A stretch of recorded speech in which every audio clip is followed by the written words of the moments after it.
দল আপনারা জানেন, আমাদের লক্ষ্য উদ্দেশ্য আপনারা ভালো করে জানেন। আর দুর্নীতি, চাঁদাবাজ, খুন খারাপি এগুলি ইসলামী আন্দোলন বাংলাদেশে নাই, এটাও আপনারা ভালো করে জানেন। তো বন্ধুগণ, বিষয়টা হচ্ছে আমি কি বলতে চাচ্ছি,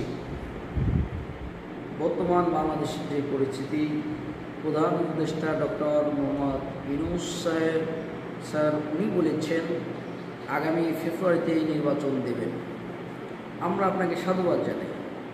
আপনি ফেব্রুয়ারিতে নির্বাচন দেন, প্রয়োজনে আরও আগে দেন, তাতে ইসলামী আন্দোলন বাংলাদেশ আপনাদেরকে বাধা দেবে না। কিন্তু আমাদের কথা বরাবর একটাই, ইসলামী আন্দোলনের কথা, যে প্রয়োজনীয় সংস্কার করে তারপরে আপনি নির্বাচন দেন। কিন্তু আপনি সংস্কার করবেন না, অথচ আপনি নির্বাচন দেবেন, তাহলে আপনি কি যেই সেই মুদ্রার ওপিট হয়ে গেল। এইগুলো তো আমরা চাই না। আমরা এই নতুন বাংলাদেশে, এই 24-এর গণঅভ্যুত্থানের পরে যে নতুন বাংলাদেশ পেয়েছি, আমরা এই বাংলাদেশটাকে চাই ফুলে ফুলে সাজানোর জন্য।